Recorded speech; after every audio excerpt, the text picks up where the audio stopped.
Welcome to finding out more about your emotional intelligence and taking some of our assessments that we have here online. This is a little intro to give you some more information. So you're going to have the EI Star profile or the EI Star assessment. And then also you're going to be able to take the derailleur detector. On the EI Star profile, you have an opportunity to rank of the 21 competencies, which are the most important for you in your job. You could say they're all important, but we're asking you to pick 10 that are the most important. And then you're going to rank all of them. And this whole idea of how often do you do this behavior. So we know from people who exceed expectations in exercise are doing it 5 days or more. If you meet expectations in exercise, 3 days.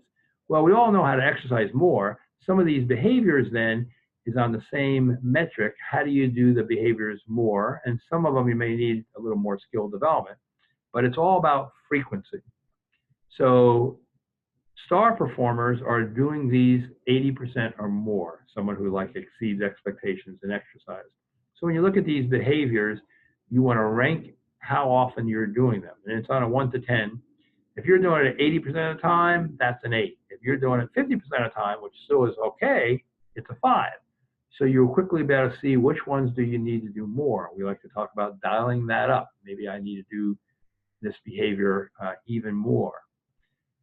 You know, at least around confidence or emotional self-awareness, or some of the things around building bond, change leadership. How do you do those even more?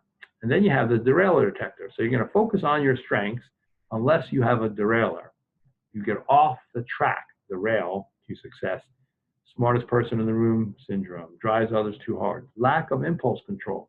We know, we see it all in the media. Look at how many people have derailed because of lack of impulse control. Where are you on that? A 3 is someone who does it once a month. 2, once a quarter. 1 hardly ever happens.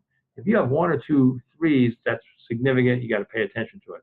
Otherwise, you're going to be focusing on your strengths. You have a couple excerpts from my book, Strategic Use of Strengths. This is also that you'll get.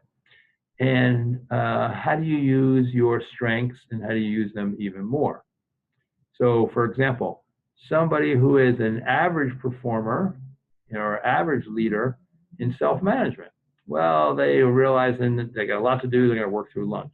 Someone who's a great leader is going to realize they got a lot to do. I need to take 10, 15 minutes break. I'm going to actually go outside. I'm going to exercise. I'm going to breathe deeply because I have a lot to do. That is someone who is a great leader.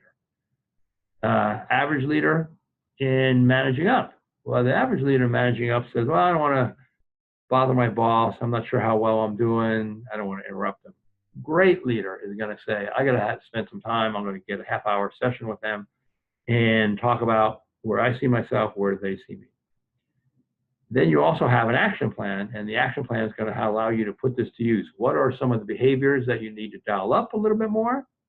Is there a derailleur? Maybe you need to dial down. And then you're going to put it into an action plan. Then there's a series of resources on the website at EI Central that you're going to have between podcasts. There is a link that you're going to get for 3 of my Psychology Today articles about the 10 reasons why you need emotional intelligence, 5 strategies on self-development, 5 strategies on developing others. So hopefully this is helpful for you. The tools are there for you, and that you're going to use them, and good luck in everything that you're